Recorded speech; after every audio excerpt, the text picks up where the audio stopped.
Hey, hold up a second. About 90% of the people watching my videos are not subscribed. If you like what I do on here, please consider subscribing, hit that like button, and leave me a comment. Thanks a bunch. I appreciate it. Welcome back, ladies and gentlemen. As you can see, we've got the Liberty back in the garage. We wheeled it a little bit, put some battle scars on it, and figured it was time to give it some more love. The front end was starting to sag pretty bad, and that was one thing we wanted to address. As you can see, we've already got a JBA upper control arm on this side, and we're going to be doing the same to the other side. But you might be wondering why we're starting here. It's because the other GoPro decided it was going to up and die, and in the process corrupt the SD card. And I tried 2 different programs to get it back, all the footage, it's gone.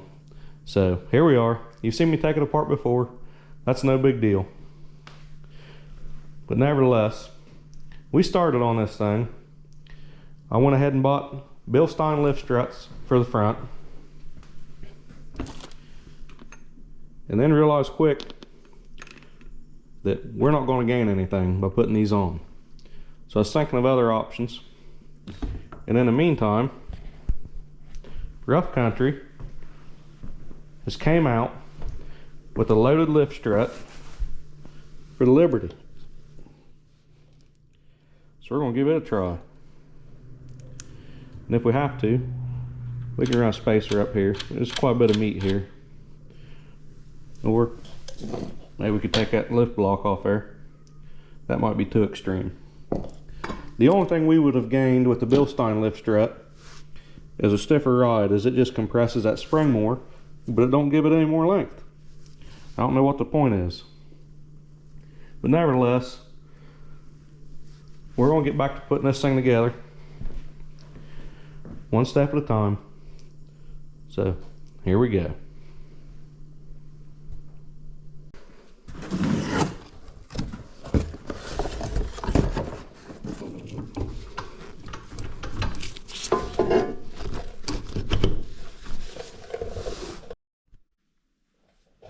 Now, some of you may notice in the short video that I've made, here's the aluminum spacer. Of course, all doll babied up, trimmed up.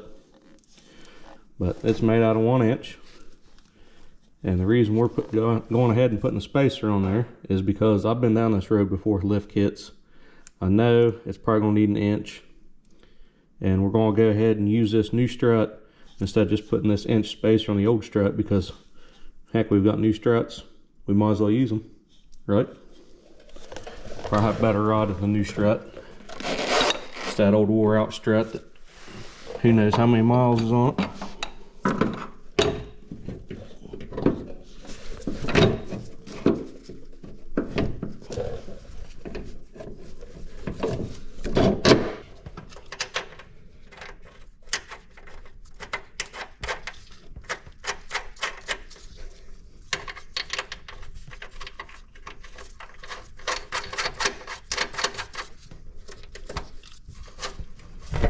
I think that's going to turn out great.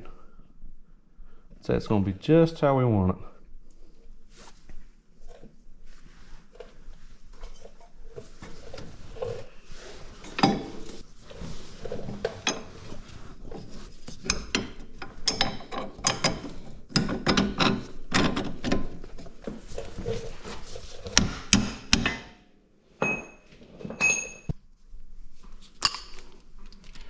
Crazy how much money these tools have made me.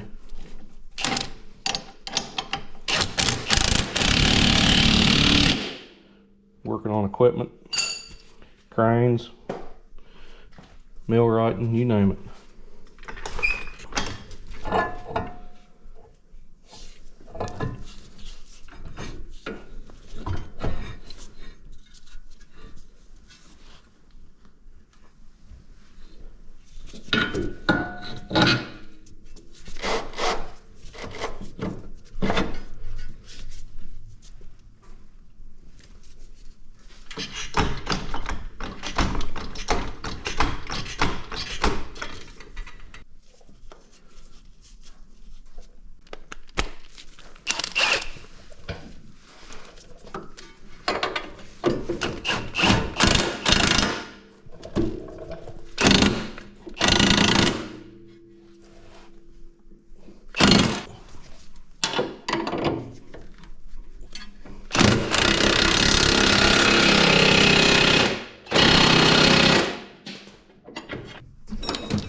Can't forget the important stuff here.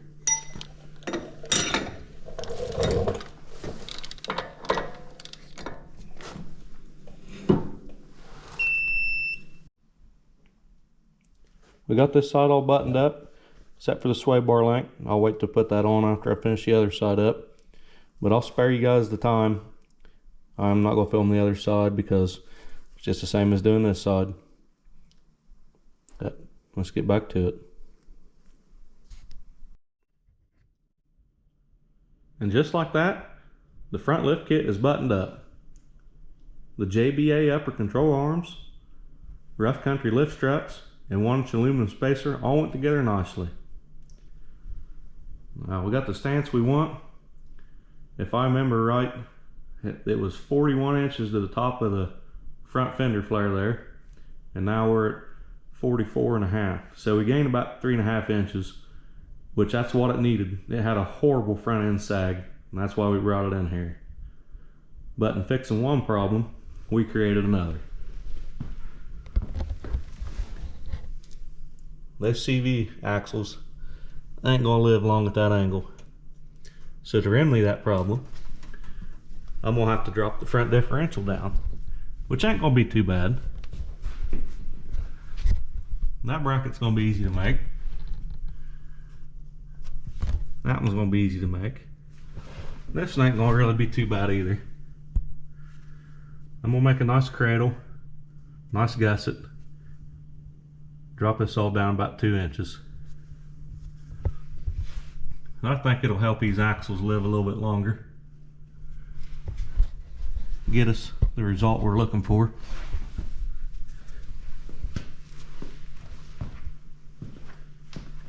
There's a pile of parts I took off. Gears out front diff, put the locker on. I wish I wouldn't have lost that footage. That was some good footage. But it is what it is. Let's get the welder drug out, plasma cutter, some plate steel, and get after it.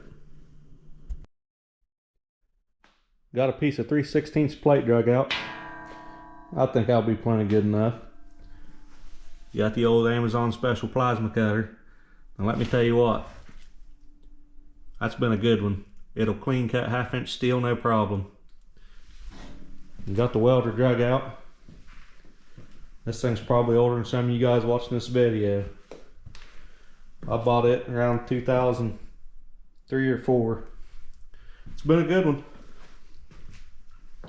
One thing's for sure though, you start getting all the stuff drug out in a small garage like I got. It's only 22 by 22 on the inside.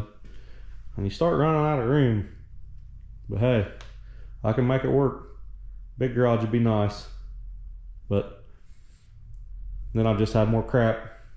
So anyway, enough blah blah blah. Let's start making some sparks fly.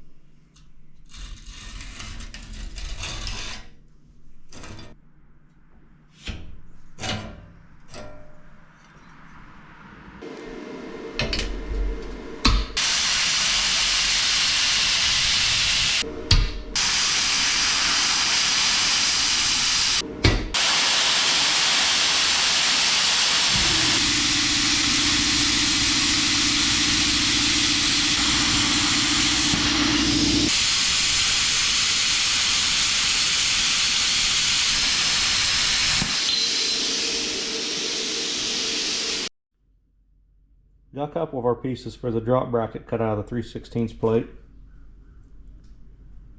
If that works, we should be able to copy it for the one that bolts onto the front of the housing.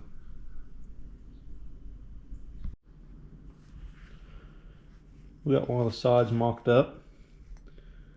That's going to turn out great for this side and the bracket that bolts on the front.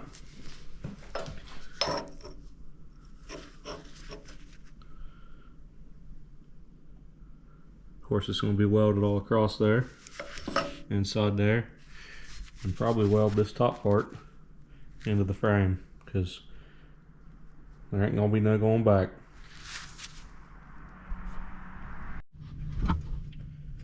We're gonna cut this cross member where the diff bolts, drop it down 2 inches, and box it in with 3/16. That'll be a lot stronger than it was. And then we're gonna do the same with the rest of the mounting positions. Drop those down about 2 inches, and then see how it all looks. We got it tacked in there. We're going to pull a couple more measurements and get it burnt in.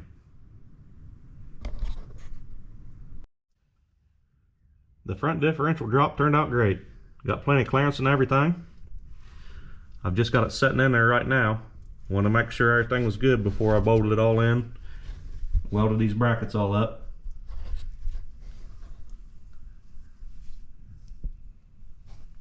And I'm pretty sure it's going to give us the angles we need on the axles. Make everything a little bit happier. Let's get it out, cleaned up, painted, put it back in permanent. This stage of the Liberty build is complete. We just got it back from the alignment shop, and the alignment went great on it. Lined up good with the JBA upper control arms. The one thing we had to do that we didn't get on video is cut the front cross member where the steering rack bolts to, and drop it down about the same as we did the front diff. The tire rods were in a heck of a bind, so that needs to be done. And there's a reason why nobody lifts these 3.5 inches. Everybody goes with the 2.5 inch budget lift, and that's it. You gotta do a lot of work to get where it's at now. And I don't blame anybody for not wanting to do it. If I knew it was gonna be this much work, honestly, I would have found a Dana 44 out of a Rubicon and straight axled this thing, which might be what we do next. Who knows? We're gonna wheel it like this for a while, see how it goes. Until next time. We want to address that problem, so I got some Bilstein lip struts to try to... What are you doing?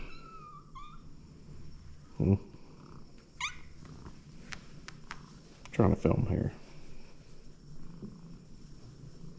But if I do that way, or if I go that route, with Super Duty axles, I'll show that whole process as well. Golly, I'm gonna have to edit so much of this video.